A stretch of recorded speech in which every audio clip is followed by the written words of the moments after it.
नमस्कार दोस्तों, मेरा नाम है चंद्र तिवारी। स्वागत है आप सबका फिर से एक बार हमारे कल के वीडियो मुद्रा व बैंकिंग के पार्ट 2 में। दोस्तों आज हम आपसे पूछेंगे जीके के 50 क्वेश्चन। आशा करता हूं आपको वीडियो पसंद आएगी। चलिए शुरू करते हैं। पहला क्वेश्चन ये है, रुपयों को चालू खातों में पूर्ण परिवर्तनीय कब घोषित किया गया था? इसका सही उत्तर है 19 अगस्त 1994 को। दोस्तों 1994 के बाद से भारतीय रुपया चालू खातों के लेन देन में पूरी तरह से परिवर्तनीय बना दिया गया था। अगला क्वेश्चन ये रहा, वर्तमान में भारत में रुपए की पूर्ण परिवर्तनीयता लागू है भुगतान संतुलन के? सही उत्तर है चालू खाते पर। अगला क्वेश्चन ये रहा, गिल्ट एज्ड बाजार किससे संबंधित है? यूपीपीसीएस 2002 में पूछा गया था। इसका सही उत्तर है सरकारी प्रतिभूतियां। गिल्ट एज बाजार का संबंध कम जोखिम वाली प्रतिभूतियों से होता है। इनमें सरकारी प्रतिभूतियों को शामिल किया जाता है। इसमें भारतीय रिजर्व बैंक के माध्यम से सरकारी और अर्ध सरकारी प्रतिभूतियों का क्रय विक्रय किया जाता है। अगला क्वेश्चन ये रहा, कौन सा बैंक भारत का केंद्रीय बैंक है? एमपीपीएससी के 2002 में पूछा गया था। इसका सही उत्तर है रिजर्व बैंक ऑफ इंडिया। दोस्तों भारतीय रिजर्व बैंक भारत का केंद्रीय बैंक है। यह भारत के सभी बैंकों का संचालन करता है और रिजर्व बैंक भारत की अर्थव्यवस्था को भी नियंत्रित करता है। अगला क्वेश्चन ये रहा, भारत का सबसे बड़ा बैंक कौन है? इसका सही उत्तर है रिजर्व बैंक ऑफ इंडिया। दोस्तों इसकी स्थापना 1935 में हुई थी और इसका नेशनलाइजेशन 1949 को हुआ था। अगला क्वेश्चन ये रहा, भारत में किसे बैंकों का बैंक कहा जाता है? इसका सही उत्तर है रिजर्व बैंक ऑफ इंडिया। अगला क्वेश्चन ये रहा, बैंक की नई शाखाएं खोलने के लिए लाइसेंस किसके द्वारा दिया जाता है? इसका सही उत्तर है आरबीआई के द्वारा। बैंक की नई शाखाएं खोलने के लिए लाइसेंस आरबीआई देता है। अगला क्वेश्चन ये रहा, आरबीआई का मुख्यालय कहाँ पर है? यूपीपीसीएस 2010 में पूछा गया था। इसका सही उत्तर है मुंबई में है। अगला क्वेश्चन ये रहा, भारतीय रिजर्व बैंक का काम इनमें से कौन नहीं है?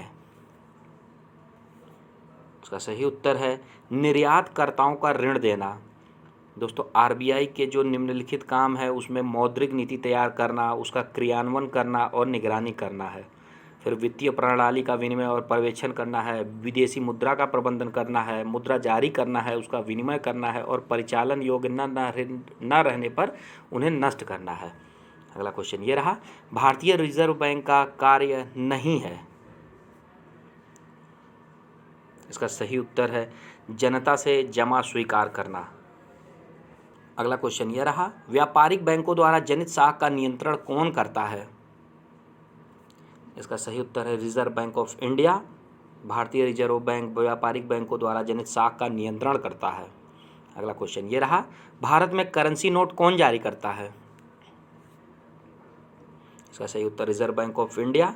अगला क्वेश्चन ये रहा, भारत के विदेशी विनिमय संचय का प्रतिरक्षक है इनमें से कौन? इसका सही उत्तर है रिजर्व बैंक ऑफ इंडिया। अगला क्वेश्चन ये रहा, भारत का केंद्रीय मुद्रा जारी करने वाला बैंक कौन है? इसका सही उत्तर है रिजर्व बैंक ऑफ इंडिया। अगला क्वेश्चन ये रहा, भारत में केंद्रीय बैंक के सभी कार्यों को कौन सा बैंक संपादित करता है? इसका सही उत्तर है रिजर्व बैंक ऑफ इंडिया। अगला क्वेश्चन ये रहा, भारत का आर्थिक सर्वेक्षण प्रत्येक वर्ष सरकारी तौर पर प्रकाशित किया जाता है इनमें से किसके द्वारा?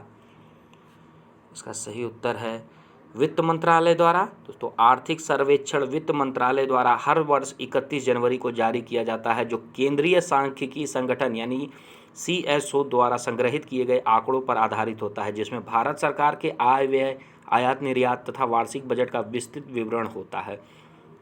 अगला क्वेश्चन ये रहा, निम्नलिखित में से किस बैंक में कोई व्यक्ति अपना खाता नहीं खोल सकता है? इसका सही उत्तर है रिजर्व बैंक ऑफ इंडिया। अगला क्वेश्चन ये रहा, वह भारतीय राज्य जिसका वित्तीय लेन देन भारतीय रिजर्व बैंक के माध्यम से नहीं होता है? इसका सही उत्तर है जम्मू एंड कश्मीर। अगला क्वेश्चन ये रहा, भारतीय रिजर्व बैंक की मुद्रा नीति का उद्देश्य नहीं है।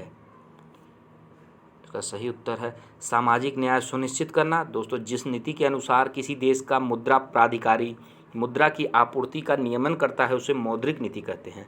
इसका उद्देश्य राज्य का आर्थिक विकास एवं आर्थिक स्थायित्व सुनिश्चित करना होता है। अगला क्वेश्चन ये रहा, भारतीय रिजर्व बैंक की लेखा वर्ष की अवधि क्या है। दोस्तों बहुत इंपॉर्टेंट क्वेश्चन है, एसएससी 2013 में पूछा गया था। इसका सही उत्तर है जुलाई से जून। इसका मतलब भारतीय रिजर्व बैंक का लेखा वर्ष 1 जुलाई से 30 जून के बीच का होता है, जबकि देश का वित्तीय वर्ष 1 अप्रैल से 30 मार्च के बीच का होता है। अगला क्वेश्चन ये रहा, रिजर्व बैंक के नोट निर्गमन विभाग के पास हर समय कम से कम कितने मूल्य का सर्वण कोष रहना चाहिए। एसएससी 2004 का यह क्वेश्चन था। चलिए देख लेते हैं इसका सही उत्तर क्या है। इसका सही उत्तर है 115 करोड़ रुपए। दोस्तों रिजर्व बैंक ऑफ इंडिया न्यूनतम कोष प्रणाली के अंतर्गत नोटों का निर्गमन करती है, जिसके अनुसार 200 करोड़ रुपए की विदेशी प्रतिभूतियां एवं स्वर्ण, जिसमें से 115 करोड़ रुपए के स्वर्ण रखना अनिवार्य है, धरोहर के रूप में रखकर ही आवश्यकता अनुसार नोटों का निर्गमन करती है। अगला क्वेश्चन ये रहा, इंपीरियल बैंक की स्थापना किस वर्ष की गई थी। इसका सही उत्तर है 1921 में। दोस्तों imperial bank of India IBI भारतीय उपमहाद्वीप का सबसे बड़ा और सबसे पुराना वाणिज्यिक बैंक था, जिसे 1955 में बदलकर स्टेट बैंक ऑफ इंडिया का नाम दिया गया था। अगला क्वेश्चन ये रहा, 10 रुपये पर किसके हस्ताक्षर होते हैं। इसका सही उत्तर है गवर्नर भारतीय रिजर्व बैंक के। दोस्तों 10 रुपये के नोट पर भारतीय रिजर्व बैंक के गवर्नर के हस्ताक्षर होते हैं। 1 और 2 रुपये के नोटों पर वित्त सचिव के हस्ताक्षर होते हैं। अगला क्वेश्चन ये रहा, भारतीय मौद्रिक नीति के बारे में निर्णय कौन लेता है। इसका सही उत्तर है रिजर्व बैंक ऑफ इंडिया। अगला क्वेश्चन ये रहा, मध्य प्रदेश में करेंसी प्रिंटिंग प्रेस कहाँ है। दोस्तों MPPSC 2015 में ये पूछा गया था। इसका सही उत्तर है देवास में। अगला क्वेश्चन ये रहा, भारत में 20 रुपये एवं इससे उच्च मूल्य वर्ग के नोटों की छपाई किस प्रेस में होती है। इसका सही उत्तर है करेंसी नोट प्रेस देवास में। अगला क्वेश्चन ये रहा, भारतीय करेंसी नोटों के पिछले भाग पर कितनी भाषाएं मुद्रित होती है। RRB NTPC 2016 में यह क्वेश्चन पूछा गया था। इसका सही उत्तर है 15 भाषाएं। तो भारतीय रुपए के नोट के भाषा पटल पर भारत की 22 सरकारी भाषाओं में से 17 भाषाओं में उनका मूल्य मुद्रित है। हिंदी और इंग्लिश भारत के नोट के सामने तथा 15 भाषाएं नोट के पीछे छापी हुई रहती है। अगला क्वेश्चन ये रहा, भारत में नोट जारी करने का कौन सी प्रणाली अपनाई जाती है। इसका सही उत्तर है न्यूनतम आरक्षित प्रणाली। दोस्तों भारत में नोटों की छपाई का काम न्यूनतम आरक्षित प्रणाली माने मिनिमम रिजर्व सिस्टम के आधार पर किया जाता है। यह प्रणाली भारत में 1957 से लागू है। इसके अनुसार रिजर्व बैंक को यह अधिकार है कि RBI फंड में कम से कम 200 करोड़ रुपए मूल्य की संपत्ति अपने पास हर समय रखे। इस 200 करोड़ में से 115 करोड़ का सोना और शेष 15 करोड़ रुपए की विदेशी संपत्ति होती है। अगला क्वेश्चन ये रहा, निम्नलिखित में कौन भारतीय मुद्रा व्यापार का अंग नहीं है। इसका सही उत्तर है RBI। अगला क्वेश्चन ये रहा, सार्वजनिक क्षेत्र के वाणिज्यिक बैंकों की सर्वाधिक शाखाएं किस राज्य में है। इसका सही उत्तर है उत्तर प्रदेश में है।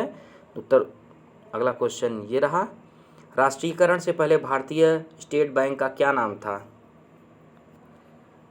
इसका सही उत्तर है इंपीरियल बैंक ऑफ इंडिया, जिसे 1955 में बदलकर स्टेट बैंक ऑफ इंडिया कर दिया गया था।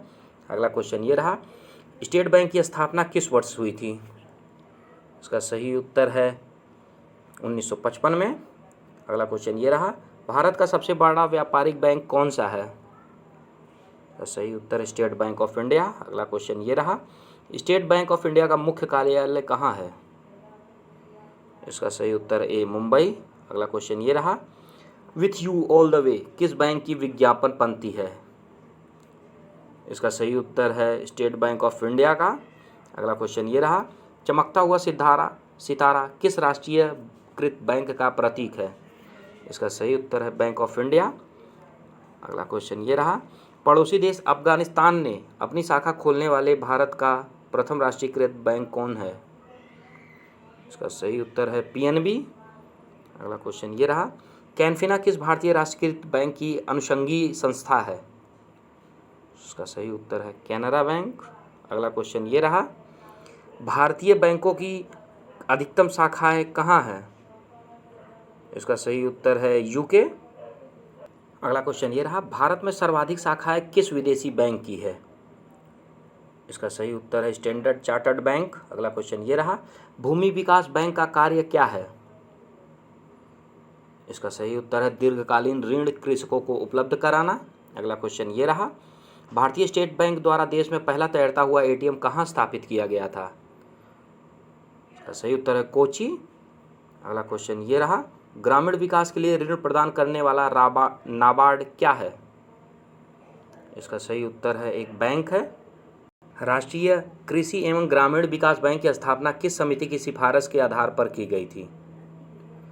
इसका सही उत्तर है शिवरामन समिति के सलाह पर। अगला क्वेश्चन ये रहा, राष्ट्रीय कृषि एवं ग्रामीण विकास बैंक की स्थापना किस पंचवर्षीय योजना विधि में की गई थी? इसका सही उत्तर है छठी पंचवर्षीय योजना में। अगला क्वेश्चन ये रहा, राष्ट्रीय आवास बैंक किसका नियंत्रित उपक्रम है? इसका सही उत्तर रिजर्व बैंक ऑफ इंडिया का। अगला क्वेश्चन ये रहा, भारतीय लघु उद्योग विकास बैंक का मुख्यालय कहाँ पर स्थित है? यूपीपीसीएस 2014 का यह क्वेश्चन है। इसका सही उत्तर है लखनऊ में। अगला क्वेश्चन ये रहा, देश में कुल कितने क्षेत्रीय ग्रामीण बैंक कार्यरत हैं? इसका सही उत्तर है 64 ग्रामीण बैंक ये है। अगला क्वेश्चन ये रहा, भारत में किस राज्य में कोई क्षेत्रीय ग्रामीण बैंक नहीं है? इसका सही उत्तर है सिक्किम और गोवा में। दोस्तों इसी के साथ आज की वीडियो हम यहीं पर समाप्त करते हैं। आशा करते हैं आपको वीडियो पसंद आई होगी। अगर वीडियो पसंद आई हो तो प्लीज़ एक लाइक करें और चैनल को सब्सक्राइब करें। धन्यवाद।